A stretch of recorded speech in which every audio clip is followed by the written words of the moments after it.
Alright, Mr. Sweeney, we are back again. Like a bad smell. Yeah, like the bad smell that exists now between my fucking legs, eh? Well, way too much information there now, buddy. Nah, I already told you, but I might as well put it out there. So, yeah, I didn't eat so much today and then went and put like a dose of cranberry juice in my system, and cranberry juice doing what cranberry juice does. I farted. And it ended up being Okay. it ended up being a little bit. Yeah, I know. It's one of those you can almost taste it, is it? Yeah, at least look. If I had taste buds in my ass, it wouldn't have been a nice experience. I'll put it that way. And that's kind of fucked up anyway, Kyle. There's taste buds in your ass. Well, it depends. If they're not my taste buds, it might not be so bad, eh? That's kind of weird, isn't it? Taste buds in your ass. Well, of all the body modifications you're talking about. No, I wasn't. To decide to have an extra pair of eyes, or I don't know, 4 hands or 4 legs, or I don't know.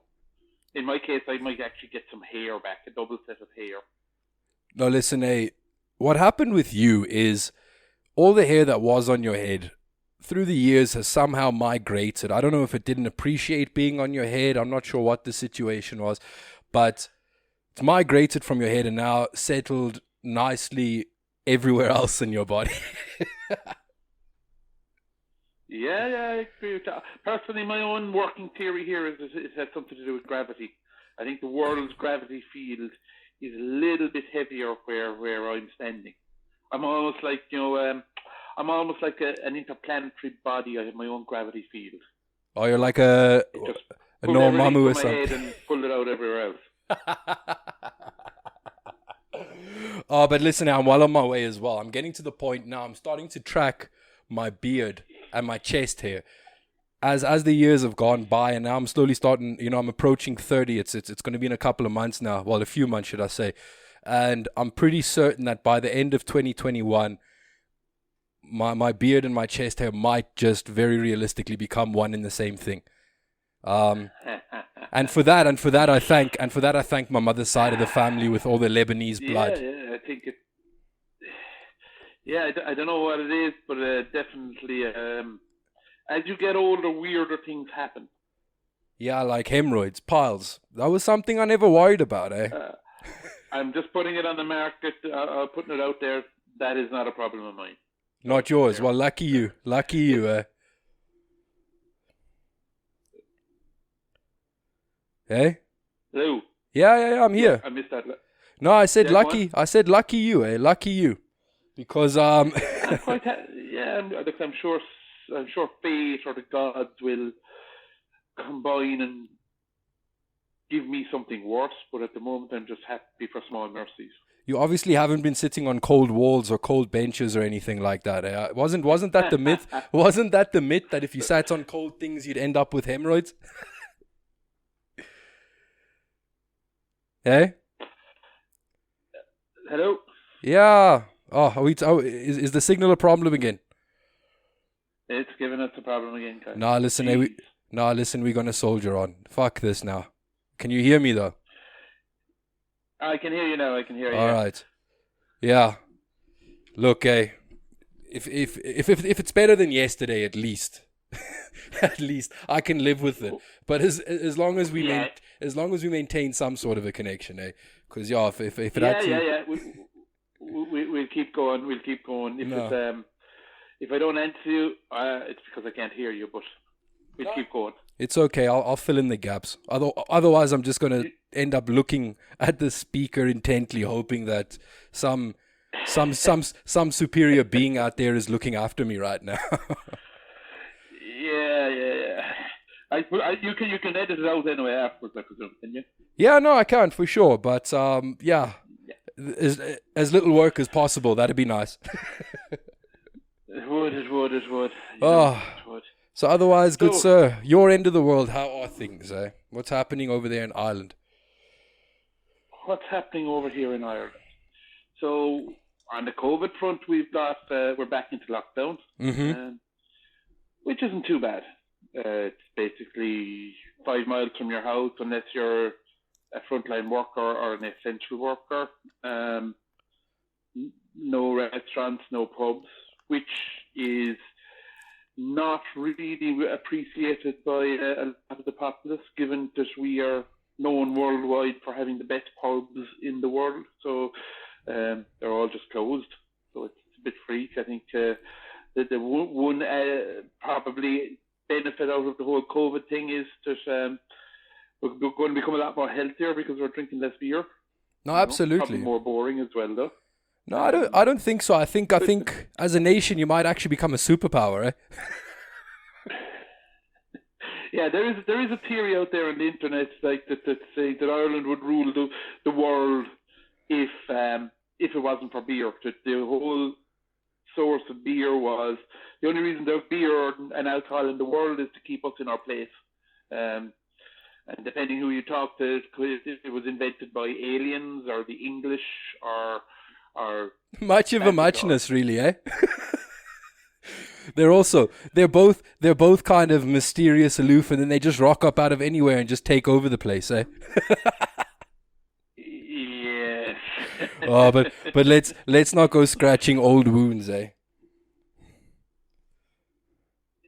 Eh? Oh. That one. No, I said let's not go scratching old wounds, eh? That'd be I know. Well, we should be getting better. We should be. I you know what I think the whole Ireland blaming England for all our woes is kind of getting old, and I think now people don't. It's said more in jest now, whereas back when I was younger, people had real anger toward the English. So I think things are changing a little bit here. Yeah, well, it tends to help, when you don't have, military occupancy in your country. That tends to help and win over the hearts and minds, as they say. Yeah, absolutely. Like I'm old enough to remember having to go into Northern Ireland and having been stopped by the British Army. That was back when I was driving a truck, many, many years ago. So, like, definitely the attitudes since then, between then and now, have changed drastically. So, yeah, well, I think. So, but it's going to take many more generations before people just kind of settle down. Your mother and myself, we were on a holiday in Belfast there last year. Mm-hmm. And there's still some very, very raw parts of Belfast, especially obviously with all the troubles, because that's where it was centred around a lot. Yeah. So there's it's still a very hot topic or a sore topic up there, Yeah, look, I mean, you can almost just kind of copy and paste it to the situation that exists here in South Africa as well. It's there are still people alive that remember what the struggle was, and whilst those people are still there and they hang on to their old ideas and their old, grievances and everything like that, you're never really going to move forward. But I mean, look, there's a couple of complete new generations in both countries that have never experienced any of that. So it does bode well. It does bode well. I'm sure we'll get to a point in time eventually where that narrative disappears altogether. Yeah, I suppose in Ireland it was kind of obviously there's a lot of similarities about what went on. Yeah. I always just for those listening, what happened in Ireland was that Ireland was invaded by England back in 600-700 years ago, and they I suppose owned or they possessed or claimed Ireland as their own as part of the empire. And then in early 1900s there was a deal struck. There was a kind of a war, guerrilla war, and deal struck where 6 counties of the island remained part of England as part of the English made kind of empire, and the other 26 then were free. Yeah, and there was a lot of sectarianism. So we're talking about Unionists and Protestants and against Catholics, and essentially there was a kind of a truce that was not really a calm truce. So it was kind of bubbling under the surface for many years, and then would have been the 60s, middle 60s or late 60s. There was Bloody Sunday. So any of you music fans out there, the U2 song Sunday, Bloody Sunday was written about that, where there was kind of peaceful Catholics who were marching peacefully, were shot by the British Army, and then the whole northern part of the country just erupted into violence for 30 years. But it was even then to slightly different, because in South Africa the problems were across the country, whereas here it was centred mainly around the north of the country. So an hour away, it didn't impinge anyone else, Yeah, no, I get that. I always think though, when I speak to people here in SA, and I always cite the similarities between the history of South Africa and Ireland. I do say though, whereas South Africa does have a very, dark past and a dark history in that sense, but it was nothing in terms of, time compared to what the Irish went through. I think that for me is kind of one of the harshest stories of imperialism, of occupancy, to be fighting for your freedom as a nation for the better part of 700 years is no joke. It kind of explains as to why the Irish have such a, like a warrior spirit, why they're so easy and hot to get riled up, and, any man on the street would fight essentially, it makes sense. Yeah. Having dealt with the history, Absolutely. We're kind of a strange race too, Kyle, because a lot of us are very laid back, but it tends to, I suppose,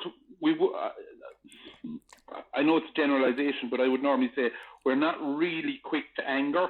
Yeah. But when we anger, then we just don't ever forget, Look, I grew up in Ireland between 2000 and 2013. I would have to vouch for a different experience, to be honest with you. Maybe it was the influence of alcohol, and maybe it's because we were all young, wild kids. But yeah, no, listen, it was never really a situation of not being quick to anger. I can recall many a situation, even from myself. I can't say that I wasn't involved in everything. I've definitely fought in my time, most definitely. But yeah, it's also there is just that kind of that fighting mentality. There was a point where I was very new to the whole Ireland kind of, the ins and outs of Ireland as a kid. I mean, I was 8, 9 essentially when I first moved there.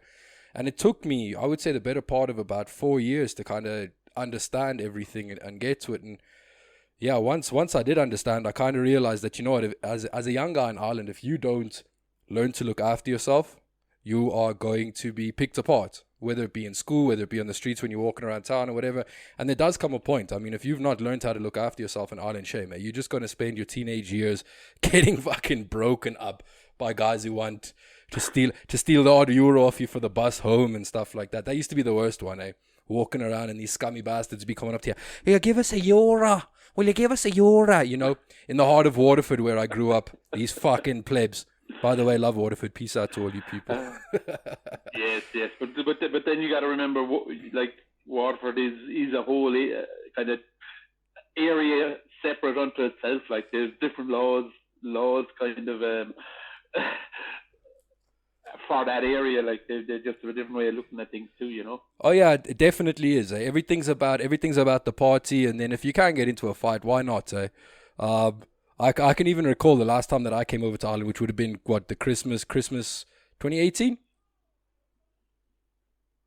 I think 2018. 2018. I can even remember the one night I spent in Waterford, after not being there for like 6 years, or at that point at 5 years. The one night I get there, first off, all the people I grew up with ended up buying me pints, so I got quite fucking drunk, I'll be honest with you. And before I knew it, I was walking around the street trying to put guys in headlocks, starting fights in the hillbillies there in the main, down next to the clubs in town. Like, it was rough, but it's the energy of the place. Everybody's always, it's a very aggressive place. I will agree. I will say that much. It is very aggressive. Yeah, it can be. Yeah. But then, you know what? I suppose the other side of it is there are parts of it that are very laid back, and I suppose the more I think about it, it's probably like any other country, really. There's certain parts are going to be aggressive. It's like when I be traveling with work, they're like, you get these emails into your account saying, oh, there's problems here, and there's, don't go into this area. like Chicago and these places and Yeah. states that have been. But in reality, it's no different to any other county in Ireland or city in Ireland. Like, Yeah, I think. if you want to find trouble, you'll find it somewhere. Yeah, I think it's also scalable. I mean, if you look at the United States, I mean, you're talking about 350 million people. I mean, if you compare that to the likes of Ireland, I'm not sure what the population is now, around about 6 million, somewhere in around there. Less even 4.9, I think is the last 4.95. Okay. I think is the last Okay. census. So I'm sure if you had to scale Ireland up to an American-sized population, you would have just about the same situation. I mean, it's the same here. If you were to take South Africa and drop it down to a 5 million people population, we wouldn't have half the shit that we have here. You know what I mean? Yeah. We'd still I suppose one thing that probably does differentiate is, so in South Africa, and sorry, when I say South Africa, I shouldn't mean really in around the Johannesburg area, because that's kind of you can call it Gauteng, Pat. There's a very big difference between the haves and the not haves. Like, there's a big gap. So if you don't have anything, you have nothing. Like in Johannesburg, like you're struggling to find a roof over your head. Whereas in Ireland, like, if you don't have a job, like, government will find some place for you. And you mightn't be the nicest, but at least you'll be warm and you'll be dry, and you'll get your social welfare every week. So I think maybe if you took away those government aids we have over here, that definitely, I think it would become I suppose the people who would be using that social welfare would become a lot more desperate, and I think it's really the desperation would define the level of, I don't say violence, but the level of whatever it is that drives kind of that behavior. Yeah, look, I completely understand that, and I completely agree with it. I've always thought to myself, and try to be empathetic to that situation. I mean, if I was in a situation where I was, for example, staying in a Khayelitsha or an Alexandra, and there was like no hope of getting out of there. I didn't have any opportunity. There was no assistance anywhere. If I was desperate enough, listen to me, if I had a family to feed, yeah, damn straight I'm going to turn to crime. If that's the only option I have, and I've got kids and I've got to feed them, yeah, damn straight, I'd probably turn into a thug, because you got to survive. It's the end of the story, Doesn't make it good, doesn't make it, justifiable in the sense that there are terrible things that happen in this country.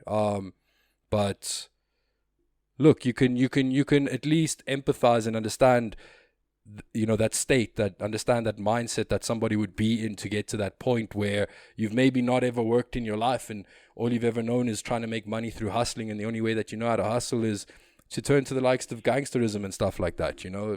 People have got to survive, and when you're not given opportunity to survive, and that's really what creates the biggest gap here in Ireland. And there's a lot of narrative, not in Ireland, should I say, in South Africa. A lot of people want to talk about the the gap being a race thing. I would disagree with that. Look, I know historically speaking, white people have been far more advantaged in their lives. But I mean, today you can go take a drive out to Pretoria and you'll go find a squatter camp full of white people. It's poverty has hit this country all over, and through all racial demographics. It doesn't discriminate. It's people falling into hard times, not being able to get out of it, mental health issues, addiction. Those things aren't just part and parcel of any particular race group or any particular demographic. It affects everybody. I do say, like, the one thing that definitely does create a huge disparity here between wealth and everything is a result of government's failings. But we went into a hell of a podcast about this topic in in the last one, so I don't want to touch too much on that again. Do you want to get into do you want to get into this first little nugget? Hey? Yes. So I found you start. Yeah, no, so I found an article the other day, published on the 3rd of January on the Business Insider South Africa, where they talk about alien debris passed near Earth in 2017. A Harvard professor claims a new book, is the headline of this article. And this guy's essentially in this book pretty much details that aliens are real. And I mean, at this point, it's not even a question of whether or not they're real. I definitely believe they are. I think there's been so many people that have come forward. I mean, even since, the Roswells of this world, but I mean, in recent history, there's been army officials, high-ranking military men who were, former fighter pilots or currently still are, that have come forward. I know Joe Rogan had one of these guys on his podcast. And, when you've got these legitimate, like, you don't get any more legit than, a high-ranking army official coming forward, putting his own credibility at stake, and basically saying, we flew missions up and down the west coast of America, and we would come across these unidentified flying objects time and time again, to the point where they actually captured one of these things on a camera for a period of time before this thing basically sped off into nothing in a split second, and the fact that this thing was actively blocking tracking and radar and stuff like that, which, as you know, is is an act of war. Very interesting. I just thought this was crazy, and this guy coming through and basically detailing how this object came flying past Earth in 2017, and what do they call it? They call it Oumuamua. I don't know if you know what Oumuamua is. I don't know who it is. I was actually struggling how to pronounce it, but yeah. What is Oumuamua? Well, I don't know if you've seen Doctor Strange. Yes, I have, yes. Yeah, that crazy fucking thing that he fights at the end, that he keeps coming back and then trying to fuck it up. It's some sort of mythical super entity, the eater of worlds type of a thing. Yeah. So I think, or I could be completely wrong here, and this might be something else altogether, and I'm just talking shit right now. Yeah. But yeah, I mean... I was reading this and I was thinking about it as well, and I've been thinking about it on and off the last year. So I'm not too sure. I think there's a big part of me thinks, there is some sort of unidentified alien life form out there. Right. Okay. But I'm not sure what form it takes. Is it going to be just like bacteria, or like we're a carbon-based life form? Is it going to be, say, I don't know, a potassium-based life form, or some other mineral? Yeah. I suppose thinking about all this, like, you can just spend years thinking about this stuff. But the question I kept asking myself was, why are we always obsessed with this? Like, why are we always asking ourselves the question, are we alone? Because if you look at the amount of money spent looking out into the galaxy, and if that money was turned inward into Earth, you could do so much with it. You could fix world hunger, fix world peace. You could do so much with it. Or even, like, I think something crazy like 80% of our seas are unexplored. And I'm just curious, like, what is it that drives the human species to look out there and go, what's out there? It's almost like an itch we've got to scratch, and like it was done in many years ago, like by Christopher Columbus and Magellan and all those explorers, Shackleton and all these guys. And it's almost like ever since those great explorers that are kind of, they haven't had anything huge else to explore. That we've just been looking to the skies and going, what's out there, and invariably we tend to go, is it something that's going to be malevolent or not? Yeah, look, I think it might be something akin to the energy of, like, us wanting to understand our existence, like maybe something, akin to driving what, our interest in religions and trying to figure out if there's a higher power. I think maybe these two ideas kind of exist, as cousins in a way, for lack of a better phrase, I think it's just this human, drive and need to just explain our existence. And I mean, statistically speaking, I think it would be ridiculous to assume that there is not in some, like, life form out there, whether not necessarily, intelligent, but there's got to be, like you say, there's got to be bacteria somewhere else out there in the cosmos, in the universe. Yeah. Is it arrogant of us to think, though, as humans, that we could be the only? I mean, in an infinitely expanding universe, are we the only intelligent life forms?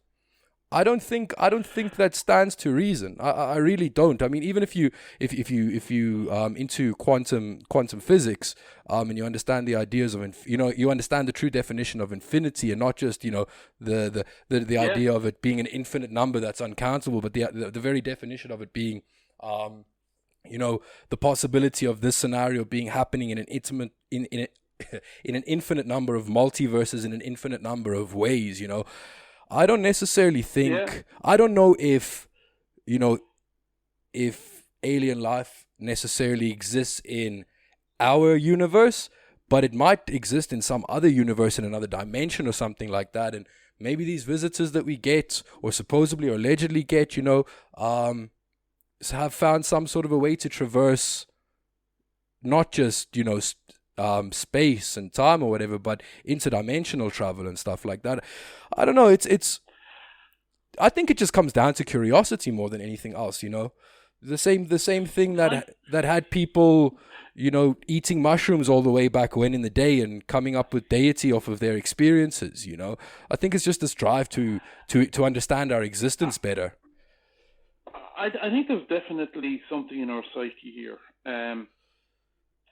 As a race, Mm-hmm. Like, is it something like, and it kind of, it depends what question we're looking for. Are we just looking to see if there are aliens out there? And I don't think I think it goes deeper than that.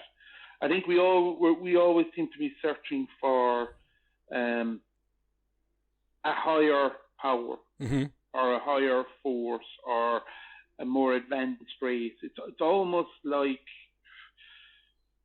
you're looking for a leader, or looking for direction, or looking for something out there. And like, I'm sure, Kyle, you've seen it where you're in work, where you have these people, can be anyone, doesn't have to be a guy, can be a girl as well, but like really put together, really clever, and they'll come to you with a problem, and they're asking you what to do, and like, you're kind of going, follow the logic and just do it, I think there's something in the human psyche that wants to have direction from somewhere. Yeah, I think that's no, definitely, it makes perfect sense. I also think there might be an aspect of it, like, being that if this was just it, right? If this plane, this life that we exist, the day we're born to the day we die, if this was all there was, how depressing would that be? Like, there would almost seem to be zero purpose to live this life outside of just living this life. You know what I mean? You would essentially just be a biological creature. I think the one thing... Yes. I think the one thing that definitely sets us apart from anything else is our sentient, our sentient thinking. The fact that is there anything wrong with that, just being a biological creature? I don't necessarily think so. Look, I've done way too many mushrooms to even entertain the idea that there's nothing beyond this. I have seen things, experienced things, spoken to things that do not exist on this realm, that have given me great, just great direction, whether it be me trying to figure out, a particular issue that's bothering me, or whether it's something I need to work through that I may have been hanging on to for many, many years. There's definitely an energy that exists, and I would implore as many people as I can to try and experiment with psilocybin, because damn, that will open your mind up to the possibilities of these things. And I don't think anybody who's done a hallucinogenic nootropic, something like psilocybin or LSD or dimethyltryptamine, or even just any of these drugs, there's no way you can do that, come away from and think, oh, we are it, and it's just me in this skin suit, and I'm not connected to anything else, and there's no energy that exists after this. I think I don't know, that may just be the fact that, you know, mushrooms do it, but I mean, that experience in itself it just gives you this amazing sense of connection to everything around you, you know, and just through being in that space and having that energy around you, I think it lifts some sort of a veil. I definitely think there's some sort of astral projection of consciousness that occurs when you take mushrooms. Some of the experiences that I've had, while they have been terrifying at the time, have definitely come out in the long term to be beneficial because you can learn from them. So yeah, I don't think that this is just it. I would hate for this to just be it. So to answer your question, what's wrong with it? I don't necessarily think there's anything wrong with it. It would just be really disappointing if you literally were just born and that was it, and then you died, and then everything in between was just, what would be the purpose? You know, you essentially are trying to what? Gather wealth for nothing. You know, if you get what I mean. Yeah, it's interesting the way you put it there. You know, like to be disappointing if the reality was just that there's nothing out there. Yeah. You know, like, and I suppose I just wonder, is it to me, and I'm just an ordinary Joe Soap here, like, but to me it's almost like it's the kind of the reality versus spirituality kind of thing, you know? Yeah, look, I think there's definitely, like, from a spirituality aspect, you know, I'm very, I don't want to say against religion. I give people their grace, you know what I mean? Believe what you want to believe on. If it gives you comfort and it helps you with your life and whatever, yeah, by all means go for it, you know. But I'm not necessarily a religious person. I don't you know, subscribe to the ideas of religious construct in the form of like the Catholic Church or, you know, the Protestant Church. Even when you just understand something like, you know, where Protestant, what would be the word for that? If you're a Protestant, then what would be the larger, the higher level of Protestants? Protestantarianism. I'm not too sure. There is one, but I don't know. I don't know what it is at the moment. Yeah, I can't. But just even on a blank. Yeah, but just even understanding that religion came about because, who was it? Which English king? Was it Henry VIII? Yes. Just decided he wanted to divorce his wife, and the Catholic Church was like, no, we don't do divorce here. He was like, okay, I'm creating an entire religion. You know, I'm gonna take a couple of things, about the sacrament. Around that time in Europe, there was a lot of that going on. So you had Lutheranism coming up in Germany, and your Calvinism, which was, I believe, Belgium, although I could be correct. Yeah, those they Flemish. were all basically splinters off of the Catholic Church, of Christianity. Or I suppose, to be fair, it's just a different take on Christianity, you know. But it seemed around that time that the Catholic Church probably didn't appeal to everyone, and for whatever reason, the people it wasn't appealing to were strong enough to be able to set up their own religions almost. Well, I wouldn't blame Catholicism for not appealing to them. I mean, if you look at the history of the Catholic Church, they, you know, maybe initially it started out as some sort of, you know, bastion of hope for people, but essentially became like the world superpower, and were dictating everything from policy in foreign nations to starting their own wars to, I mean, enriching themselves off of these crusades and destroying other cultures. I don't blame, you know, these other religions for popping up, you know.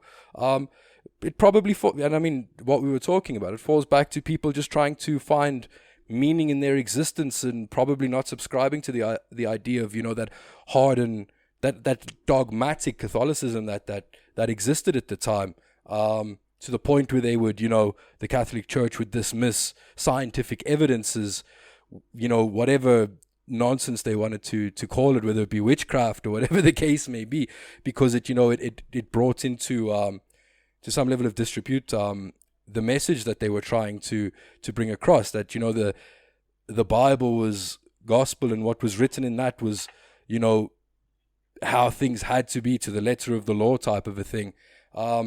It's very hard to, you know, get people to subscribe to something when you're being dogmatic to them. You know, I've read, I won't say I've read the whole Bible, but I've definitely read enough of it to understand the message behind it, and it all kind of boils down to just don't be a dickhead. Be a good person. And that's the end of the story, you know? I laugh. I laugh when you get into the likes of the Ten Commandments. I don't know if you've ever read a book by a guy called John M. Allegra called the Sacred Mushroom and the Cross. No, I haven't. Well, this guy basically he details how pretty much every Judeo-Christian belief is founded off of pagan fertility rituals. A lot of the time where mushrooms were involved, and it cites one particular story, when they talk about Moses getting the Ten Commandments and the burning bush. They actually say that it very much could have been that, Moses being in Africa at the time, he could have come across an acacia tree, which is probably one of the highest concentrations of dimethyltryptamine, which I mentioned earlier.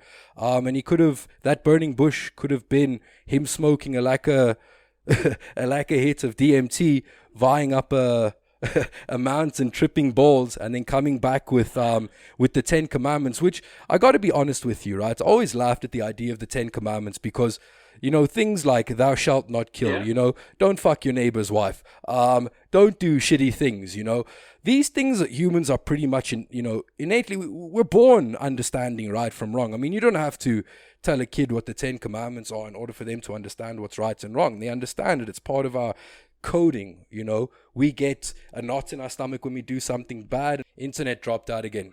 I'm really starting to get fed up with things like infrastructure in this country. If this fucking government of ours, this government of ours hadn't fucking gone and eaten all of this tax money over the years. Jumping back to just a comment you made there earlier on, like what was the original goal of religion? So to control people. And this is where, for me, it was to give people direction on try and make the world a better place. Okay. Mm-hmm. And I think when things started to go wrong was when they became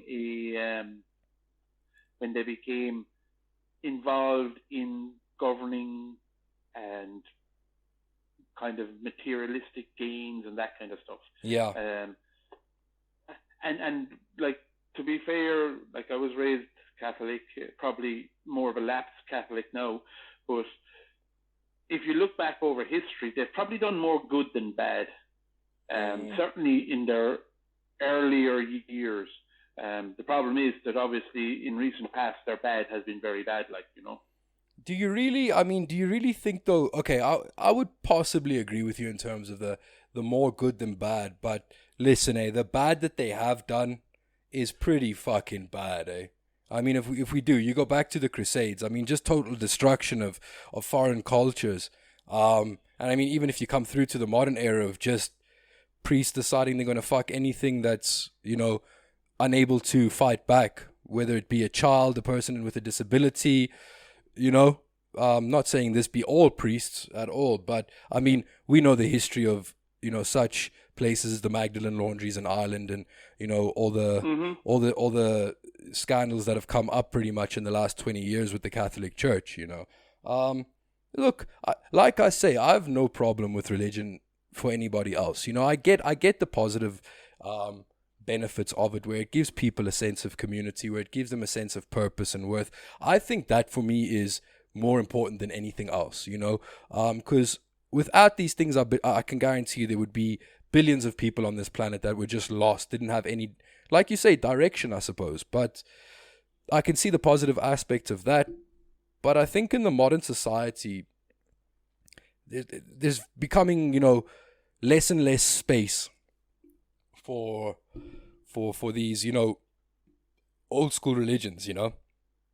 I think people have kind of discovered, science now. I mean, with, like, as we were talking about it in one of the earlier episodes, is just, information being so readily available now. And if you can come across, studies in physics and all of these types of things and understand how the universe is put together, and whatnot, it's very hard to even justify an argument for there being a higher being, whatever it be, God and the big man in the clouds with the beard, or,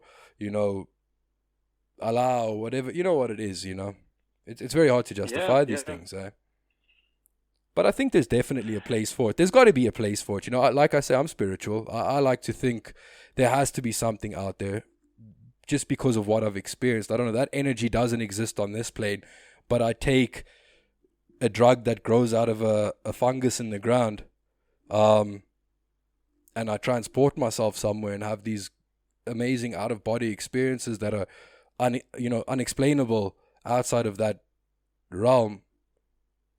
There's definitely got to be something more to it, Yeah, look, like the way I see it here is that this stuff has been peddled to humanity for God knows how long, and we still keep going back to the same thing that people believe, and they may not believe the whole lot, but they certainly believe the kind of the spiritual side of it, whether it's Christianity, whether it's Hinduism, whether it's Muslim.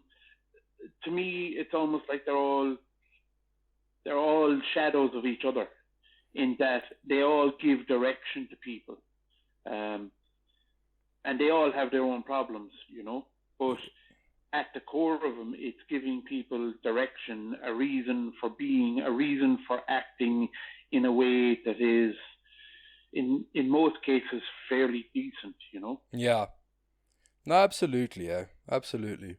Look, like I said, I don't really see there being much of a negative side to it. Where I do put my foot down, though, is when you come across a Bible-bashing freak in the street who's trying to be, insanely dogmatic in their view, and they'll tell you, you're going to hell. It's like, you know what, go fuck yourself. What do you really know?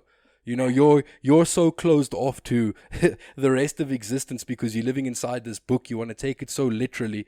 Yeah, why are you walking around in a pair of jeans? You should be wearing a single piece of cloth, you fuck. Do you eat pork? Well, you shouldn't be doing that either, that's where I kind of draw the line, is where you start getting these dogmatic viewpoints that are just pushed upon people, and then people should adhere because a piece of paper said so, It's like, what, if I find a Spider-Man comic and find enough meaning out of it, I can create my own religion in which Spider-Man is a god, I mean, look at look at Scientology. I mean, Jesus, Scientology is founded off the back of one of the hackiest science fiction writers of all time. And this dude has got fucking Tom Hanks and, well, he doesn't have them anymore. He's dead. But I mean, Tom Hanks and fucking John Travolta and all these idiots, whilst very successful. And I'm a huge fan of Tom Cruise. I said Tom Hanks. He might also be. Isn't Tom Hanks a Freemason though?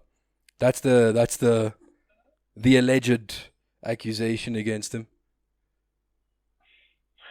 I hadn't heard that one, actually. Yeah. Look, I definitely think there's something in the human psyche that wants to believe in something like that. Not sure if it's real or not, but what I suppose all my experience or my experience would lend me to believe that there's something out there. Yeah. There's something towards it, Now here's an interesting, sorry, Pat, but okay, go for it. So in general, I would say that absolutely, I believe there's something out there. Yeah. What it is, I don't know. I suppose maybe that's the big question out there, isn't it? What is it? But now I've got a question for you, right? A little theory, right? And this is something I've thought about for many, many years, right? What if this idea that we have of, alien life, what if that isn't necessarily like some sentient, highly intelligent life form from another planet somewhere out in the universe, right? But what if humanity, right? Obviously, we're making this huge push toward, technological push. I mean, I'm sure you must have heard of Elon Musk's Neuralink, this probe that he's planting in people's brains in order to, I mean, at this point in time, he's talking about it being able to, fix certain, motor neuron diseases, or people who are blind, bypassing optic nerves and creating a new link between, the brain and whatever the optic nerve is, and giving people back their sight. But long term, he's talking about this Neuralink being, some sort of almost like a smartphone interface that will be loaded directly into people's minds. And we'll be able to basically access any sort of information we want. We'll be able to interface with each other almost telepathically, right? Do you think it's beyond the realms of possibility to think that as humanity progresses in this kind of, symbiotic relationship that we've kind of developed now, and it's only going to increase and become more and more as we move forward as a society with technology. Do you not think it might be, a plausible thought to have that maybe 100,000 years from now, we could look exactly like an alien if we, we don't need to be, violence in general is very much so dying down around the world. You look back historically, humans are a lot smaller than our genetic ancestors. We're getting more refined is because we're living softer lives now.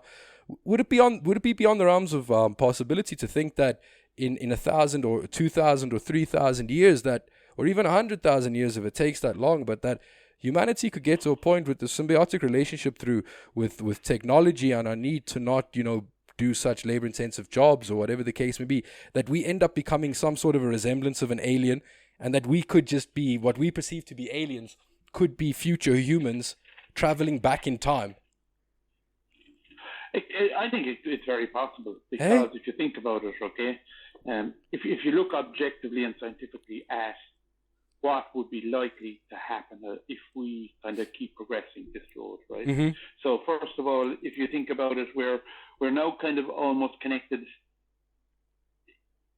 I suppose, almost like it is a network actually, but Mm-hmm. it's an electrical network. So we're talking about the whole the social media, all that. That's essentially a new aspect of communication that we've been connected to.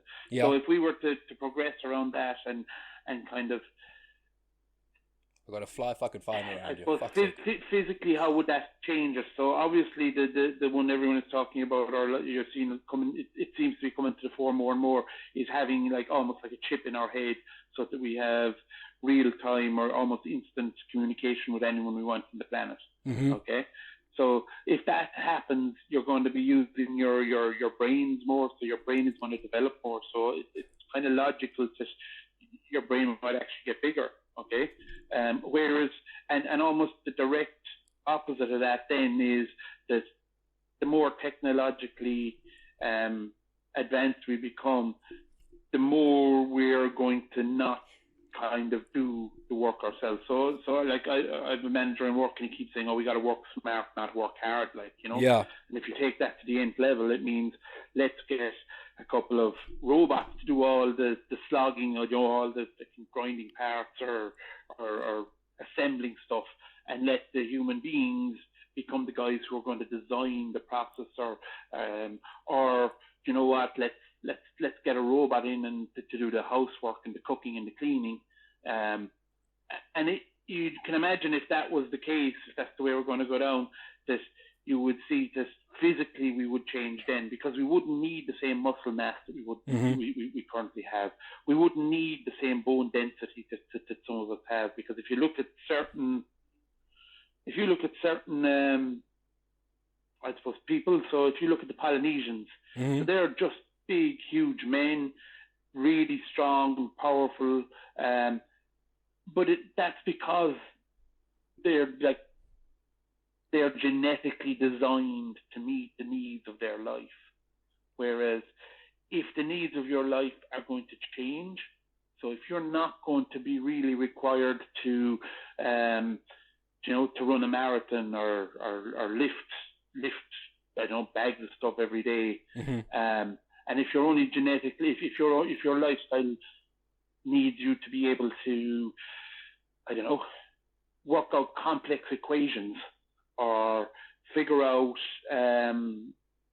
complex algorithms or something like that, and if we are doing that for long enough, it's absolutely pure logical that genetically we are going to change to become more efficient at doing that.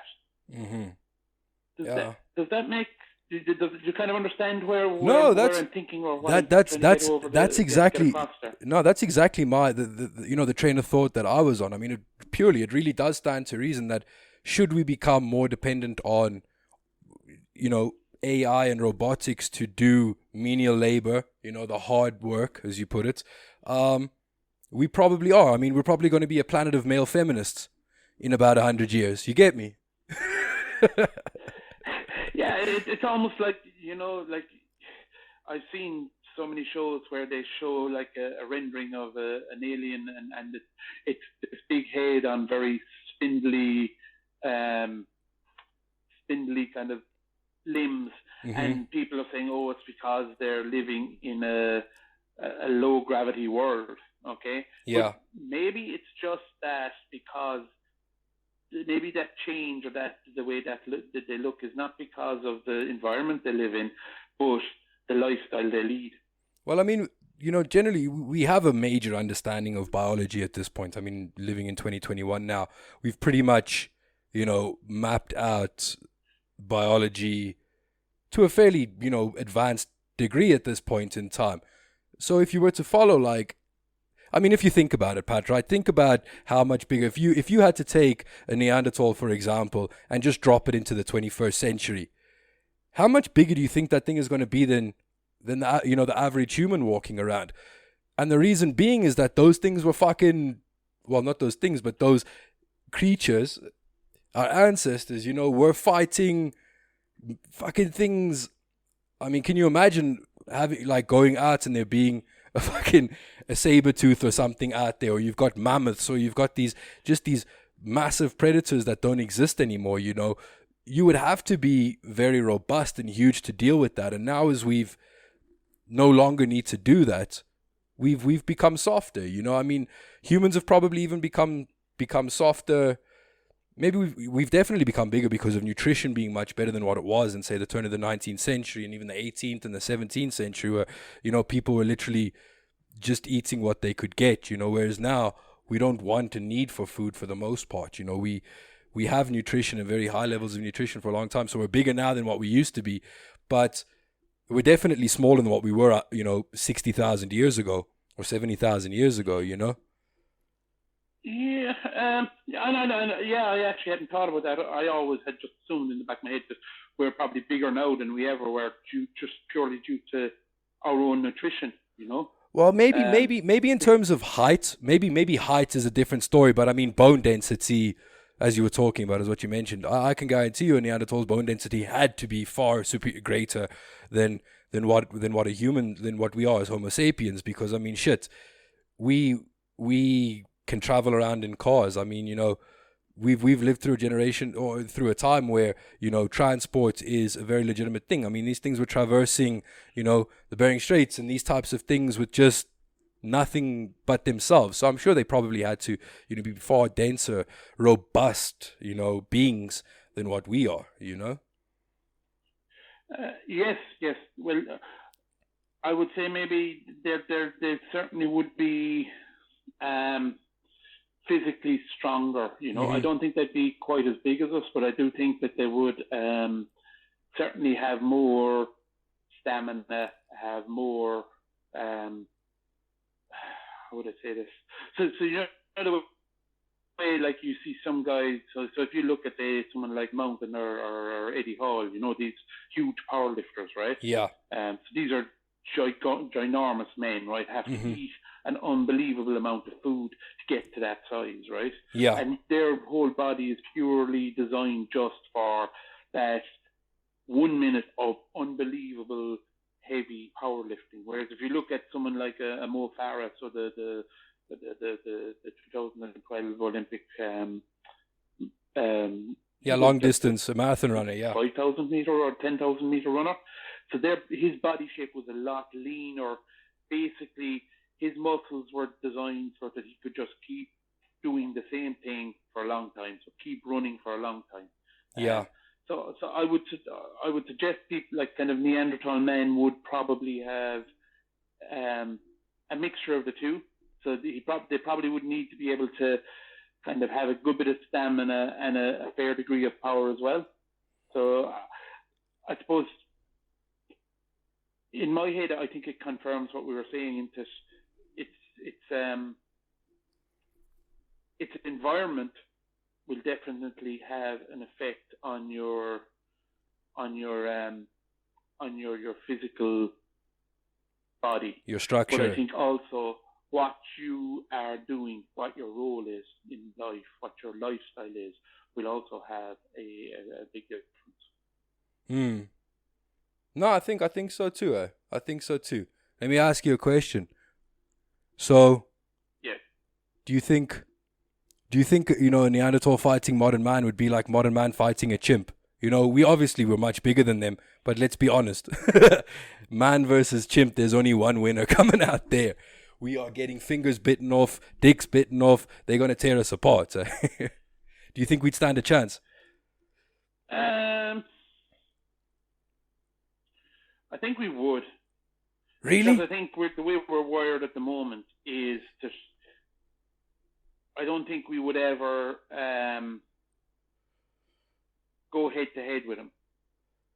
Like our whole psyche at the moment is designed. It's like we're really heavy on problem solving. No, but I'm not necessarily. Sorry, Pat. I don't think any current human beings or Homo sapiens, I think we are at the moment, would be happy just to jump into a ring and fight a chimp. Yeah, but they would look for their own, I think they'd always look to skew the things in their favor. But if it came down to a situation where it was, where Homo sapiens versus Neanderthal man, and there was no way out of it, there was no flight option, so you only could fight. Yeah. I would suspect it would probably be a little bit like, say, Conor McGregor and Nate Diaz, whereas like McGregor was always going to run out of stamina. Yeah. And I think that would be the case. I think that Neanderthal men would be tougher. They may not be as powerful as us, but they'd be tougher and they'd have a lot more stamina. And they probably would have more of a kind of almost like a savage edge to them as well. But that's just me thinking about it. There's no science behind that. Personally, just from a purely retarded dumbass point of view, I think if you had to take a Neanderthal and modern man, put them in an octagon, I think we fucking lose 10 times out of 10. To read what? We lose 10 times out of 10. You just take the average Neanderthal that was, knocking about the earth way back when, and you just take the average man and you put him in an octagon. I don't think there's any hope. I think we are screwed. I think we'd end up bloodied and bruised in a corner, to be honest with you. I don't think we give enough credence to that savageness that would have existed back then, Yeah. I think that might be the edge, eh? Regardless, I think we might have them. I'd go ahead with that. Like I would be saying that we're probably that bit more civilized, and that's where like the fact that we're more civilized is probably going to stand against us, Yeah. Did you think starting this off you'd be talking about UFC fight Neanderthal versus modern man? Kyle, our discussions have ceased to amaze me because they take a life of their own. They go all over the place. But wouldn't you rather it that way? That's the thing. Like even now. Yeah, it's good. Yeah, we did. We had a discussion. We were like, we should try and structure it, and I sent you some articles and stuff, and then like it was just, let's get into a fucking conversation about religion and whatnot. So, but listen to me. We were pushing an hour. I think I gotta let you go. Thank you. Cool. Thank you very much. Much appreciated, good No sir. problem, my friend. It was a good chat. No, absolutely. We'll have many more. No, for sure. And keep yourself safe, man. Okay. No, absolutely. You must stay classy.